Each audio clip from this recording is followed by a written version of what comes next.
Sledeči program je bil posnet s pomočjo prijateljev in sodelavcev misionarske skupine Joyce Meyer.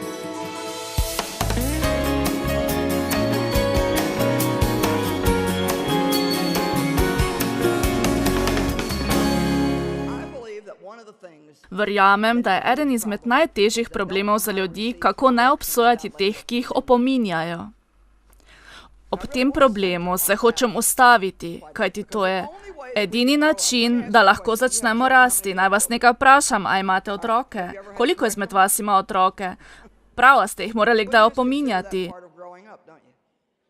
Mi vsi smo Božji otroci in ko začnemo s to hojo z Bogom, smo mi, kristjani malčki, ki moramo zrasti. Del te rasti v Bogu nam pomaga rasti po opominih in po kaznovanjih. Sveto pismo nam zelo jasno pove, da Bog opominja le te, ki jih ljubi.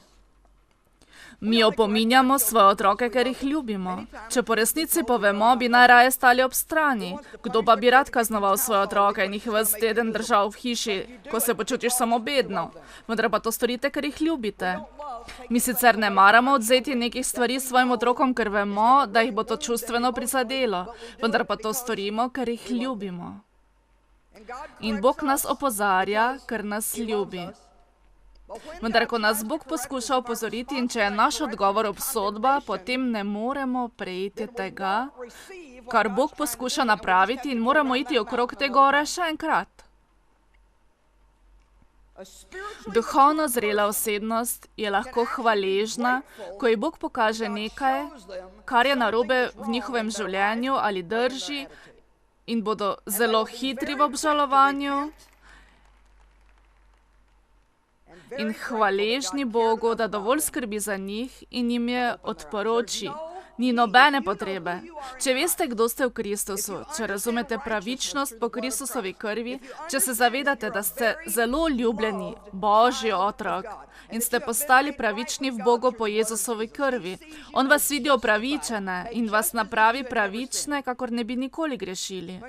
Ko vas Bog opozori, ni nobenega razloga, da pridete pod obsodbo. Vi morate biti gotovi in reči, vem, da sem Božji otrok in ne bom obsojen, jaz nisem del hudičevega načrta.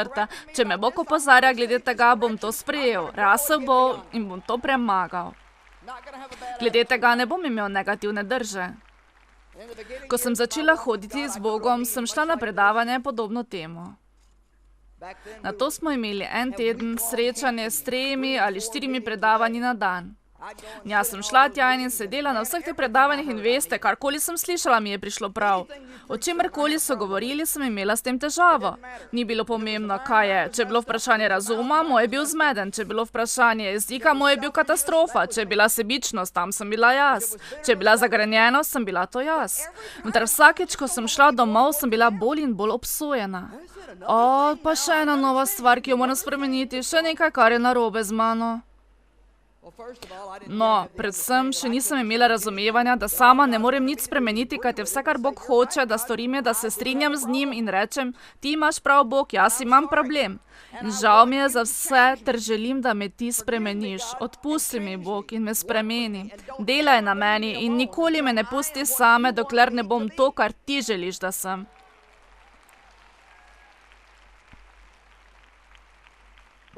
Vendar bo zagotovo trajalo celo večnost, če ne greste prek teh obsodb. V pismu Filipljanom 3:12 Pavel pravi, da pozna svoje napake. On ve, da še ni prišel do popolnosti, vendar si za to prizadeva. Jaz vem, da Pavel ni bil obsojen. Veste zakaj? Kajti, ko ste obsojeni, si ne morete prizadevati za popolnost. Ko ste obsojeni, ste potrti in na tleh. Pavel ni rekel, nisem popoln in tak sem na tleh, sem depresiven. Glede tega sem v zelo slabem stanju. On je rekel, ne oziram se na to, kar je za mano, vem pa, da še nisem prispel, vendar se stegujem proti temu, kar je naša popolnost. On je vedel, kdo je v Kristusu. Ni se vam treba osredotočiti na vse, kar je narobe z vami. Ko vam Bog nekaj pokaže, kaj je narobe z vami, se samo strinjate z njim. Strinjam se, Bog, prav imaš. Jaz se sama ne morem spremeniti, vendar me zagotovo ti lahko. Stvar, ki jo v tem primeru lahko storite, je, da študirate Božjo besedo na tem področju in zaupate Svetemu Duhu, da dela na vašem spreobrnenju. Ne bo se zgodilo čez noč, ampak če se strinjate z Bogom, boste malo po malo, od zmage do zmage, se počasi spremenili. Včasih so spremembe tako majhne, da so skoraj nezaznavne, vendar ko pogledate nazaj za leto, 2, 3, 5, potem vidite spremembo. Nisem niti približno enaka oseba, kot sem bila. Ne morem verjeti, kako sem se včasih jezila. Pravzaprav nikoli nisem imela miru. Vedno sem poskušala ugotoviti vse. Moj je bil velika zmešnjava. Nisem mogla biti nikoli tiho. In Bog me je spremenil. In tudi vas je privedel sem, da vas spremeni. In jaz vas ne bom samo trepljala po ramenih in vam pravila samo dobrih stvari, ki jih želite slišati. Ne bom vas samo poklicala in vam dajala osebnih prerok in vam povedala, da boste dobili od Boga vse, karkoli si boste zaželeli. Ne, da je karkoli narobe s tem.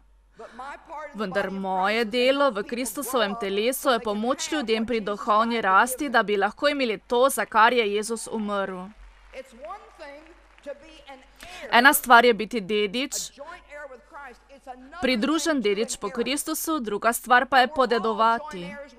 In mi vsi smo pridruženi dediči po Kristusu, vendar zelo malo jih v resnici deduje. V svoj čas porabijo na poti proti obljubljeni deželi, vendar nikoli ne pridejo tja. In ta teden vam govorim o teh stvareh. Nočejo odpustiti ljudem, ki so jih prizadeli. Razjezijo se in maščujejo. Angleška beseda offense pomeni užaljenost, izvira iz grške besede skandalon, ki v resnici pomeni vabo v živalski pasti, ki pritegne žrtev v past. To je užaljenost. Je namreč hudičeva vaba. On vabi ljudi. On poskuša, da so užaljeni, da postanejo zagrenjeni in maščevalni, da v polnosti ne odpustijo in ljubezen ne more več delovati zaradi neodpuščanja. In kjer ni ljubezni, tam ni moči. Vaša vera ne bo delovala brez ljubezni. Pismo Galačanom pravi, da ljubezen deluje in se napaja po veri. Vaše molitve ne bodo uslišane, ni mi mar koliko molite v veri, kajte vaše molitve ne bodo uslišane, če se ves čas jezite na svojega zakonskega partnerja, če ste jezni na svojega šefa, na svoje sosede, vedno ste jezni. Mi se moramo otresti takšne drže v življenju, tako da lahko pridobimo moč, kajti ker so ljudje složni, je moč nakopičena. Dajte no. Zavedam se, da ne morem vedno pomagati, kako čutimo v ljudeh. Mislim, so ljudje, ki te napravijo tako, da jih je skoraj nemogoče imeti rad. In sama se zavedam, da vedno ne moremo storiti nič glede tega, kako čutimo do ljudi, ampak lahko storimo nekaj, kako se obnašamo ali reagiramo. Ni potrebno, da počutje narekuje delovanje, da bi pravilno ravnal. Amen. Ni se mi potrebno počutiti tako, da ravnam, kot je prav, da storim, kar je prav. In tudi vi. Ni vam potrebno takšno počutje, kajti če boste čakali na občutek, ne boste nikamor prišli. Mi moramo storiti te stvari s srcem. Ne delam namreč tega, kar hočem, ampak počenjam to, kar sovražim. In Pavel se začne pritoževati o tej situaciji v pismu Rimljanom, 7. poglavje, če torej zares nočem delati stvari, ki jih kljub temu storim, ali se potem jaz tisti, ki dela. Veste, morate resnično napeti možgane, ko to prebirate. Jaz sem prebirala ta odlomek nekaj let, preden sem razumela. In na to proti koncu 7. poglavja pravi: o, jaz nesrečnež. Pri tem lahko občutim njegovo bolečino, a tudi vi občutite njegovo bolečino. O, jaz nesrečnež. Kdo naj me reši tega mrtvega telesa? Na to si on sam odgovori: zahvaljen bodi Bog, on me bo rešil po Jezusu Kristusu. Naslednje vrstice, tam ni torej nobene obsodbe za te, ki so v Jezusu Kristusu, ki ne živijo v mesu, ampak v duhu. Dajte no, slavimo Gospoda.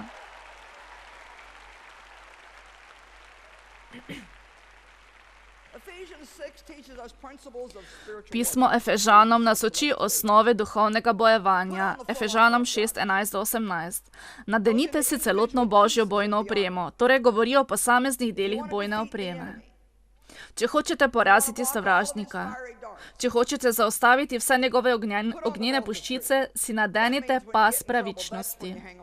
To pomeni, ko boste v težavah, se ovijte z Božjo besedo. Pravzaprav pravi, zategnite si pas pravičnosti. Kar pomeni, da ko imate težave, se še bolj trdno kot kdajkoli ovijte v Božjo besedo. In na to pravi, nadenite si oklep Božje pravičnosti. Rada imam, da nas Bog potrdi in odobri, ter nam ni treba hoditi naokrog obsojeni in si ves čas misliti, da je nekaj narobe z nami. To je ena stvar. Bog se z vami ukvarja, vendar vas tudi potrjuje. On sicer ne odobrava vsega, kar počnete, vendar vas potrjuje. Vi morate ločiti sebe od tega, kar vi počnete. Ni važno, kaj počnete, vi ste še vedno Božji otroci, on vas še vedno ljubi. Saj veste, vaši otroci so vaši otroci. Vi jih lahko vzgajate, vendar je bolje za kogarkoli drugega, da ne pride okrog in jih kritizira. In resnica je, da tu ne bi smeli pustiti hudiča zraven. Ko on pride naokoli in vas poskuša obsoditi glede obnašanja, recite: Satan, Bog ve vse o meni, preden sem se pojavil na svetu, on me ljubi, on me je sprejel, ko sem bil še v grehu. On je poslal svojega edinega sina, ki je zame umrl. Sedaj zgini izpred mojega obličja, ker te to nič ne briga, jaz pripadam Bogu. Hudiču morate povedati nazaj. Ne posedate naokrog mišljenju: O, čisto sem za nič, jaz nisem dober, nisem v redu, meni je sama zmešnjava. In potem se peljemo v cerkev in pojemo vsako nedeljo zjutraj. In potem zopet nazaj domov. In tako teden za tednom. Ne, mi ne bomo več tako živeli. Mi smo v Božji pravičnosti po Jezusu Kristusu. On nas je posvetil svojo jagnjetovo krvjo. Bog se ne začudi ob vaših slabostih. Vi se morda včasih čudite, vendar ne on. Zavedam se začudenja, le kako bi me Bog lahko uporabil. Mir z Bogom, mir s samim seboj. In rekla bom še enkrat, če se vi ne morete sami sabo razumeti, se ne boste razumeli z nikomer. Jaz nisem imela nikogar, da bi mi to povedal, sama sem to morala spoznati na težek način. Leta in leta sem si prizadevala, da bi ljubila ljudi in se z njimi razumela. Mislim, bilo je bedno. Ljubila sem Boga in hotela sem biti prijazna, hotela sem stopati v sadovih duha, hotela sem biti prijazna oseba, ampak sploh nisem bila. In veliko kristjanov ni posebej prijaznih. Sama sem bila ena izmed njih. Vendar sem ugotovila, kje je bila korenina mojih težav. Nisem mogla ljubiti nikogar drugega, ker sploh nisem marala sebe. Mi vsi imamo stvari v sebi, ki jih ne maramo, vendar se lahko sprejmemo na način, kakor nas je Bog ustvaril.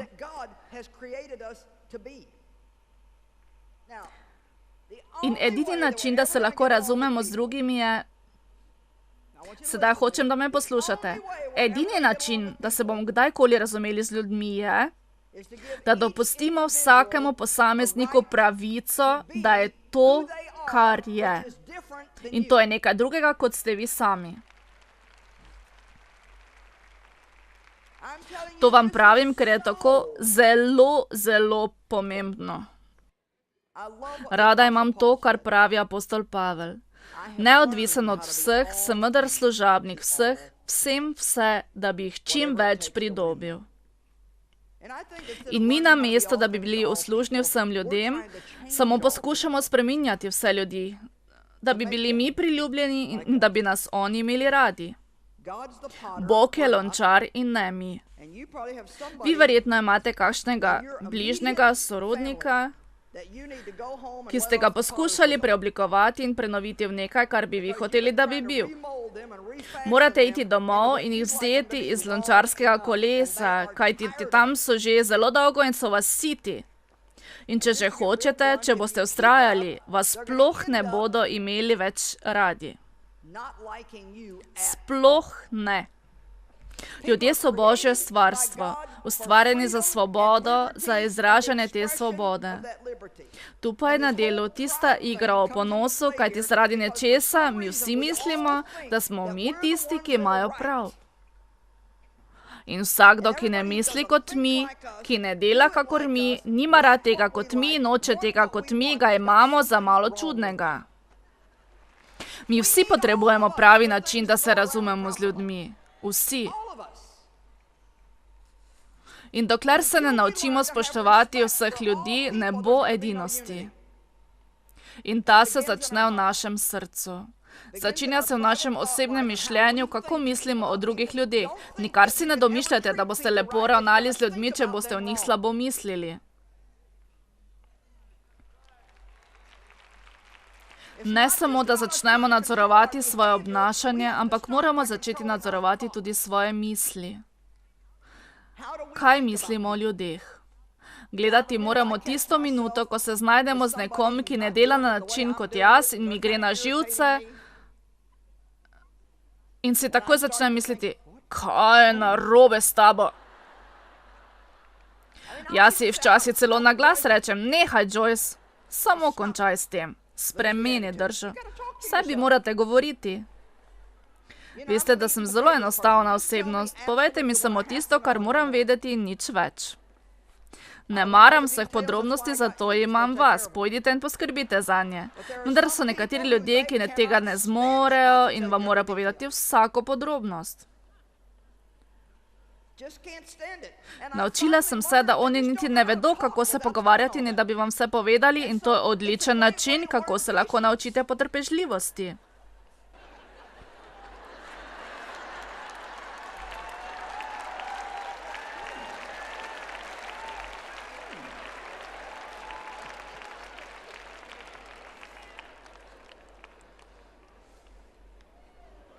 Človek Božji.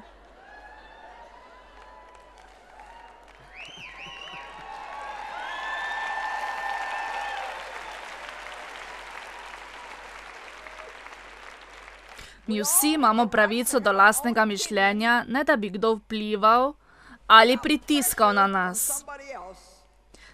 Ena težava, ki jo po mojem imamo, ko imamo v svojem življenju odklonilno držo, ko ne moremo sprejeti tisti, ki ne odobravajo našega mišljenja, je, da se ne čutimo sprejete. Čutimo se zavrnjene. To je bila moja resnična težava. Nisem mogla razumeti, kaj je z mano narobe, in sem vedno rekla Davidu, ne morem se o ničemer pogovarjati s teboj. A vam je kaj znano, gospe? Ali ste kdaj začeli kakšen preprost pogovor, karkoli preprostega, ukvarjate se z nakupovanjem in kar nenadoma ste že na cesti, ker se bojujete z 20 drugimi stvarmi, ki nimajo nič opraviti z nakupovanjem, in ste tam, kako sem prišla od tam do sem? Čisto ste že zmedeni, kajti ne veste niti, kaj se je zgodilo. Saj ste hoteli le govoriti o nečem enostavnem. In David mi je ponavadi rekel, midva se ne pogovarjava, samo ti govoriš in mene nočeš poslušati. Dajte, no, gospe, nekatere si lahko vzamete lekcijo. Zakaj mi nič ne poveš? Zato, ker si ti tista, ki samo govori.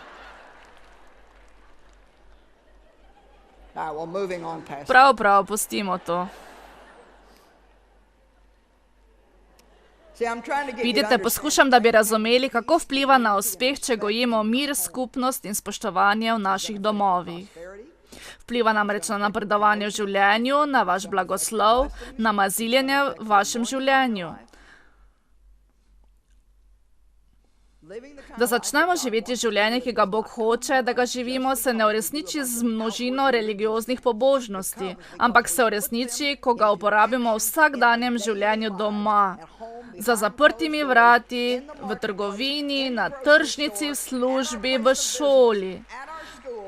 Če edini prostor, kjer se prav obnašava samo v cerkvi.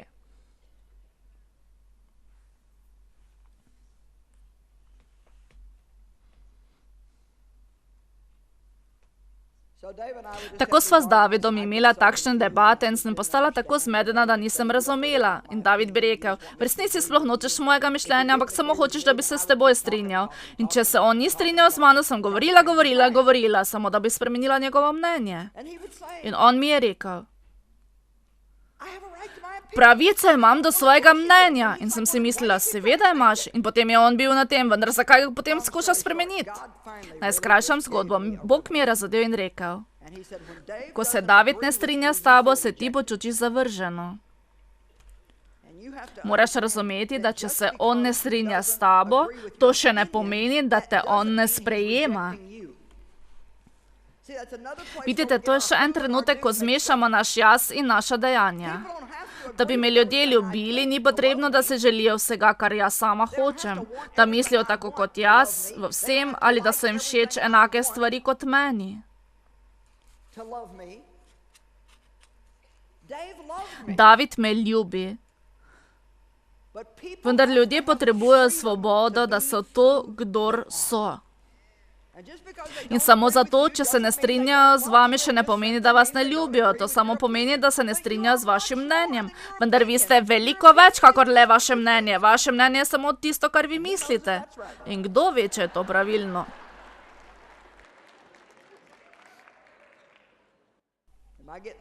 Ali me je kdo slišal?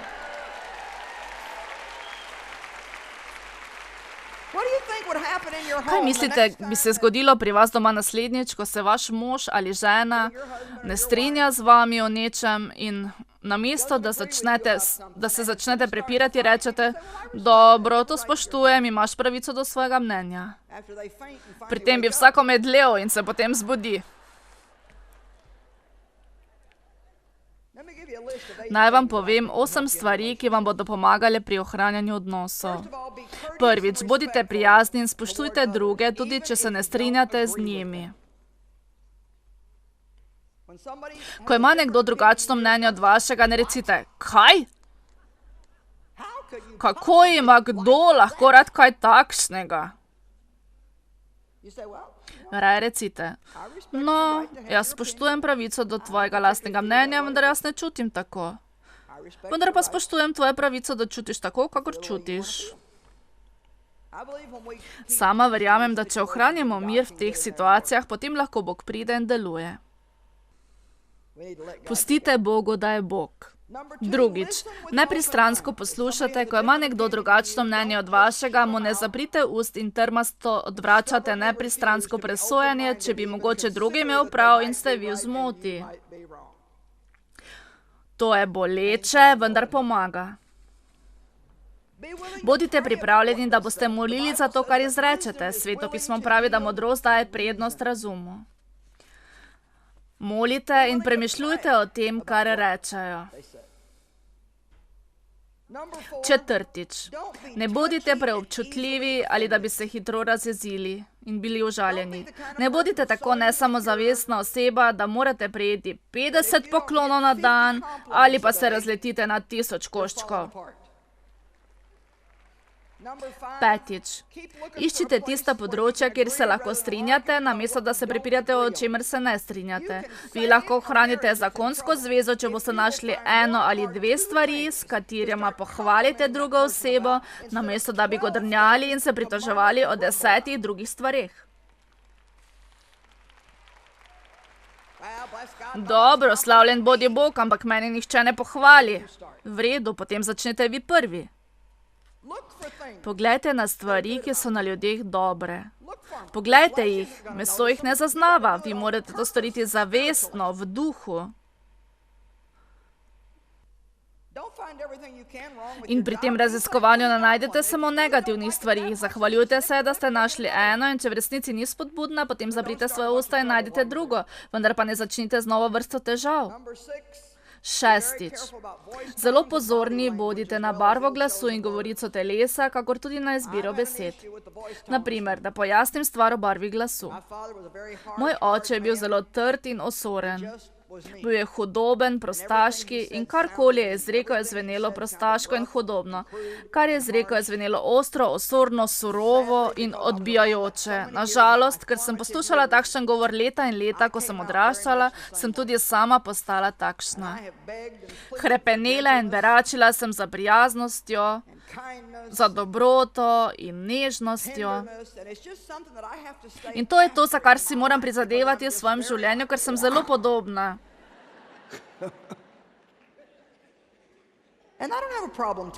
Meni ni težko, da vam to povem. Mi vsi imamo stvari, na katerih moramo delati z Božjo pomočjo. Način govora, govorica telesa, izrazoslovje, izbira besed.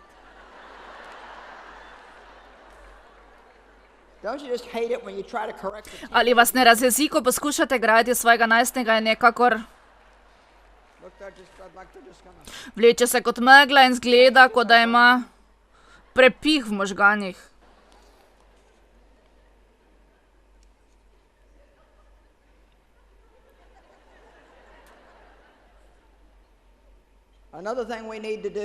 Druga stvar, ki jo moramo storiti, ko se z nečim soočimo, da se ne začnemo prepirati.